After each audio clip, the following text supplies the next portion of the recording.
Ay, Ay, may pandemic po ba uli?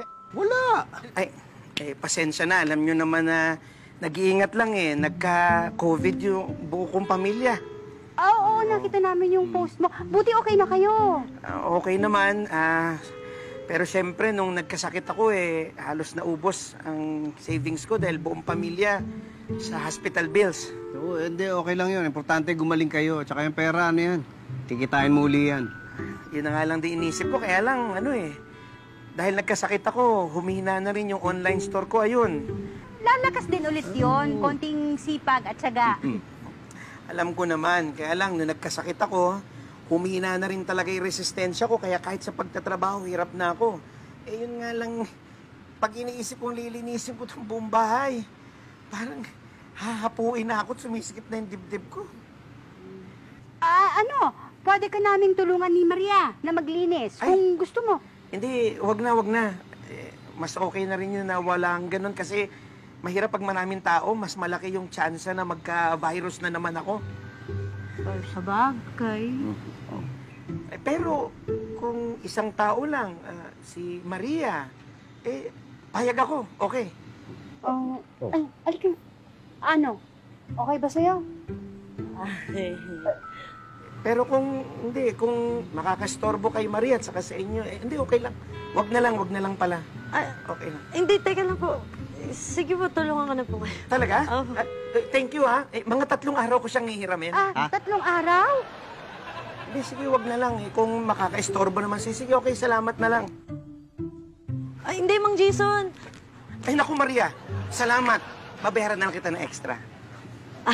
Ano po bang mga kailangan kong gawin? Una, mag-grocery ka, tapos pagluto mo rin ako ng pananghalian. Pagkatapos nun, pakidamuhan mo na rin yung garden. Pagkatapos nun, ikarwash mo na rin yung sasakyan. Maglinis ka ng buong bahay. Tapos yung mga naipong ko laundry, ilaban mo na rin. Kasama yung carpet, kasama yung mga kurtina ng lahat sa buong bahay. Tapos pakicheck mo na rin mga lulod mo kung may nakabara. Grabe naman kayo, Mang Jason. Oo, hindi kakayanin ni Maria yun. Ang dami pala ipagagawa. Isa lang siya?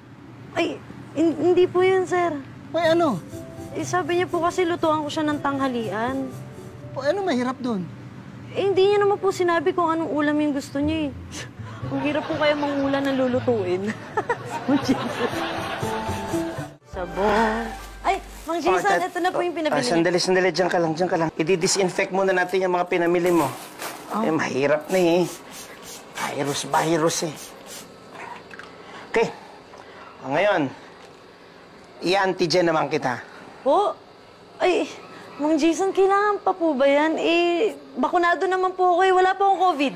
Maria, para sigurado lang at safe tayong dalawa. Okay? Huwag niyo matigas ang ulo. Tingala.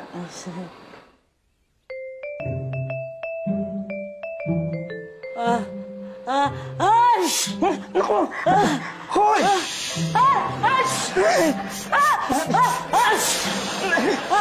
Ano ba yan? Maria!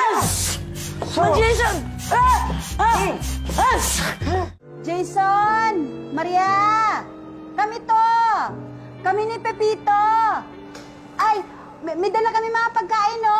At saka energy drink para sa inyo.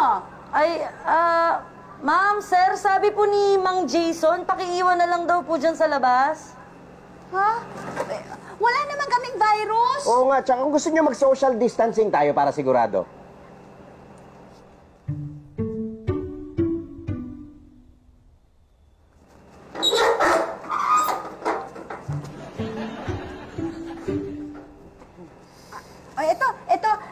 Meron kaming dalang kaldereta at saka Big Boost, bagong produkto nila Pitoy.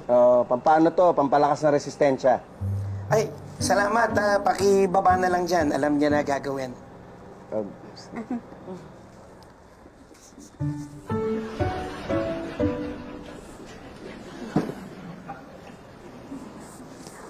Kung may kailangan kayo o may maitutulong kami, basta magsabi lang kayo. Actually, bubuksan ko na ulit yung aking electronic online shop na JYZN. Marami kayong makikitang produkto doon. Malaking tulong kung bibili kayo doon. Oo, sige. Silipin namin yan.